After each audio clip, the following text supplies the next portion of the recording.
What is going on, fellow traders? Welcome to another episode of the Wolf Den Trader Takeaways. I'm your host, The Wolf. Welcome to a brand new day. It's August 17th. It's Saturday. We're loving life. It's summer breeze outside.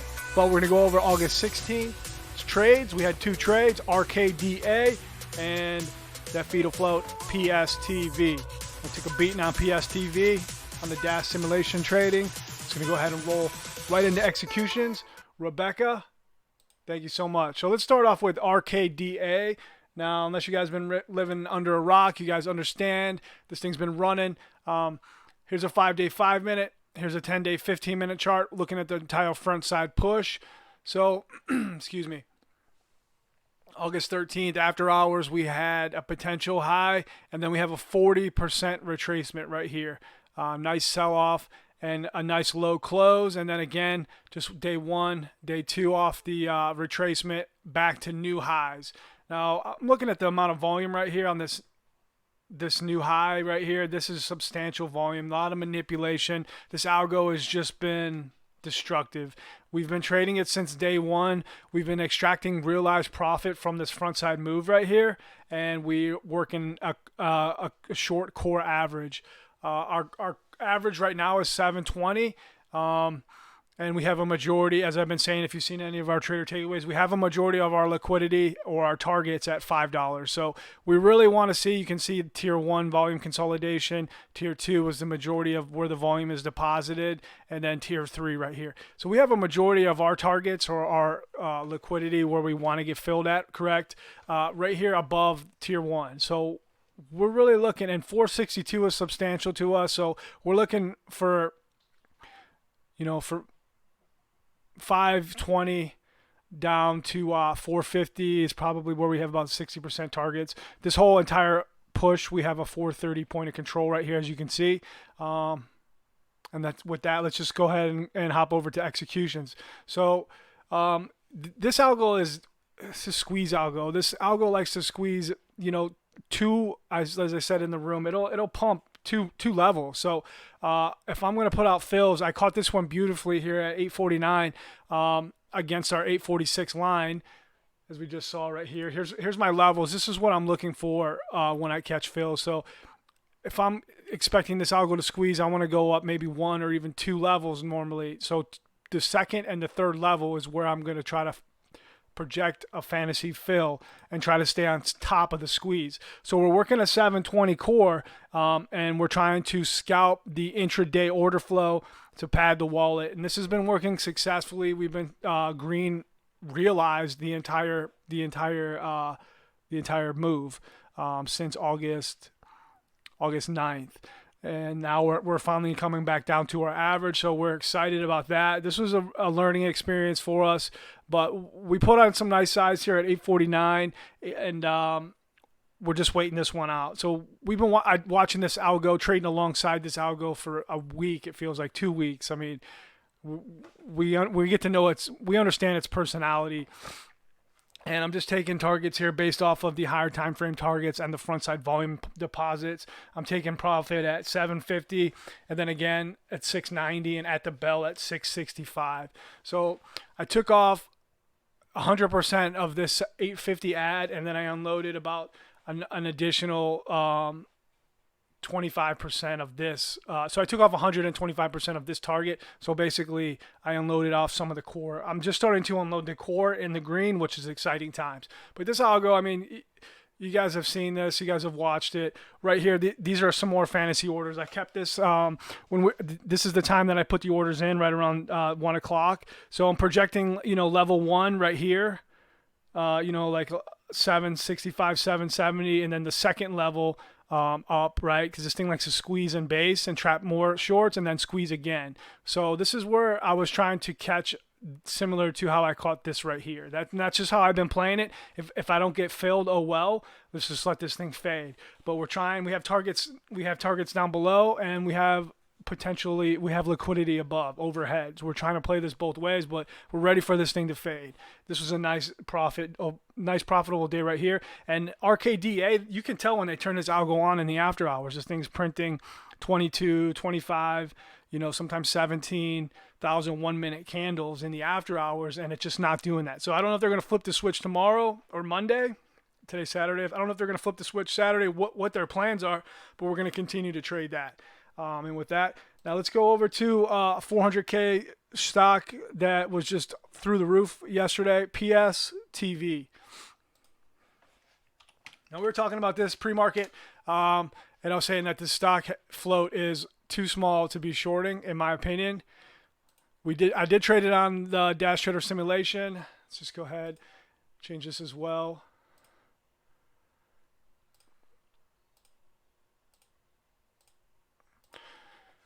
So here's a move right here. Here's a 15-minute, and here's a 5-minute. Here's the pivots. This thing just took off, exploded. We tried to. It's the stock. That's a biotech, 453, a sub 500K outstanding shares. I mean, this thing closed high yesterday, and it's still only a 6.5 million float. I mean, the range on it on Friday was almost $13. This thing was a monster, and like I said, we traded it on the simulation. We had some channels right here. This is just some technical analysis that I had on it that I was watching it. Nice manipulation here. We were watching this. This was the nastiest spread algo I've seen all year. I wanted to get in on it on the simulation. Just to let you guys know, I do trade on the Dash simulation. I trade with offshore broker, as well as I manage 2 accounts on Thinkorswim. So I do trade simulation. I've said that from the beginning. If you guys watch our first Trader Takeaways in the Wolf Den, I was upfront with that. So now that the room is growing, I just want to reiterate the fact that we are still learning. We're just getting better every single day, and we're just going to be honest with the members. We just want to get better. We want to attract talented traders, and we want to grow as a community. And that's our mission statement, basically. So this is just one of the most embarrassing trades of the year. This is just building a small position on this simulation account, putting together an 877 average, 878, 877 and change, and then just freezing up on this. Now, I don't know if it's just because I know that it's on a simulation account or what, but it doesn't matter. Like, we treat every trade like it's a real trade, and we treat every trade like, there's no excuses for this. I want to show this trade. We show every single trade. There's never been a trade that I haven't shown since we started Trader Takeaways or since we started Wolf Trading. We want to be as transparent as we can be. We think that there's not enough transparency in online trading and just these rooms and these Twitter's accounts and stuff like that. Like we will show everything. We learn from our losers, right? This is just I froze on this trade, right? I mean, there's a lot of mistakes on this trade. I printed it out. It's on my wall. Shout out to Fuchs, who told me he better see a picture of me hanging this chart on my wall, and I did. He's my trader accountability buddy. So here we are. I'm finally exiting the position around $10 right here, losing $1.30, on a decent amount of shares on the simulation, right? So then this thing starts to grind up again, and I wanted to trade this against pre-market highs. Now this right here was after just a psych reevaluation. I would normally not re-enter the stock, but I wanted to get some work in on this algo. Like I said, this is the nastiest spread algo I've seen all year. Let's zoom in on this. And I wanted to compete against it on this simulation.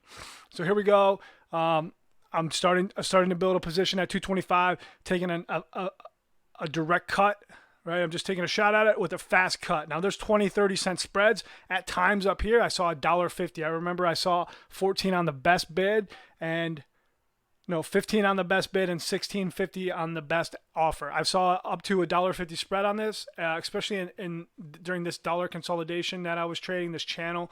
The spread was 22 to 28, 30 cents. It was just nasty. So taking a small cut right here, adding back in on exhaustion, same thing that we normally do, frontside core strategy, scalping some profit, adding in on a projector lower high, and then again adding starter on projected lower high, and then adds against this front side potential high exhaustion push, right? Once that snaps, we cut.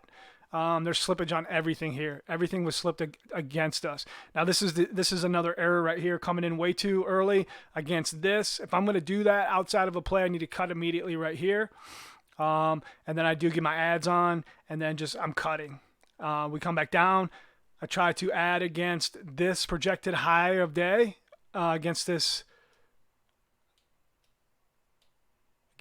high of day right here, following this line. Sorry guys, this is on the this is just a snap chart, right? So then I'm just cutting, and like I said, the spread was nasty on this, so everything is spread. All the buys to the upside are slipped 20-30 cents at least. Again, just stopping out, and then we come back down, and I start to build a little bit of a rhythm here. This thing finally started to trade a tiny bit organic, but what do you expect off of a 450K OS? But really, each one of these lines is 25 cents. So I'm taking, on average, 75 cents out of the move here. This is a dollar range, right? 15.50 right here down to 14.25. 14.50 right here is $1. So this was nice and profitable. This overall move was not profitable, but we just got some work in. And then again, trying to take one more attempt against high a day, and then cutting. And that's okay. We cut on that. We traded this much more realistically than this morning's trade. I mean, this trade's on my wall right now in the office, and this is a learning experience. I don't know what else to say on that. And that's the only two trades that we had. There wasn't much going on. We got some work in on this algo. It tore us up, and it's bad. It's not sitting well with us. Shout out to the guys in the room who traded it. We did have one or two guys in the room short this right after the second halt in the $13 to $14 range, and they're taking profit. And then, in the money cuts before we got this second push. We had some guys also taking this long, which it was a long play with that float. Congratulations. And that's it, just RKDA. And then this one right here, let's go ahead and look at the Wolf Trading Discord room. This is the runner's room, aka the weapons room. Let's see what's going to be on watch and potentially running for Monday. So RKDA, we've already just gone over this trade, but look at this nice little wedge here. This is an the short-term micro volume deposits, right? And these lines will show us confluency in the higher time frame chart. Now this push right here on RKDA is just monstrous. So the last 10 days, the majority of the volume from the entire chart history of RKDA has been from this push. This algo is just printing more volume and relative volume than this ticker has ever seen in its life. So that does give us more respect on this move, if that makes sense. But see right here, we're getting a lot of respect from these lines as well as the pivot. So we're going to be watching this thing, and like I said, we have a 720 core average, and we're starting to get excited about the potential fade on this one. MTC's been running a little bit now. This was a nice flag breakout. Shout out to, we have a new guy, Georgie, in the room. He had a nice 530 cut right here. The guy seems like a very talented trader. We're excited to have him in the room. And nice head and shoulders right here. Coming back up for a neckline retest. Here's the neckline. Here's a retest and failure right into the close. We'll be keeping an eye on MTC.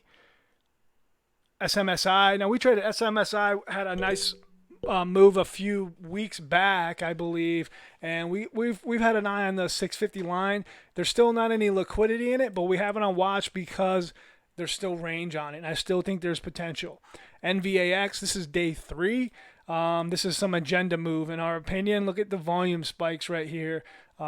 This is manipulation, or institutions or banks taking a position on it. Looks like somebody's been on the bid, following the EMAs up. So we do have this one on watch as well. SLDB as well, closing strong.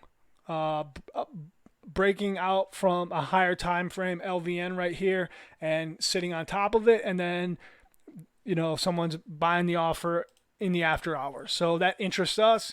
And then last but not least, we have this PSTV. This thing is just a 1-for-50 reverse split. They changed their name. We don't really know too much about this company. We shouldn't have been trading it. Like I said, we wanted to get some work in on the sim. They had like minus $5.20 on the earnings, I think. It's just trash. Really, that's what it is trash. The nastiest spread algo of the year on top of a trash name. That's my analysis. Anything from this video, guys, is not recommended for opinions on to buy or sell. They're just thoughts. And if you guys are interested in Wolf Trading Discord, give us a look. And thanks for your time, guys. Everyone have a great weekend. Get some study time in. We recommend to our members, we have several books and several pamphlets and stuff like that. We have some trader education as well. And we also have over 150 hours in our video library. All right, guys, thanks a lot and enjoy the weekend. Take care.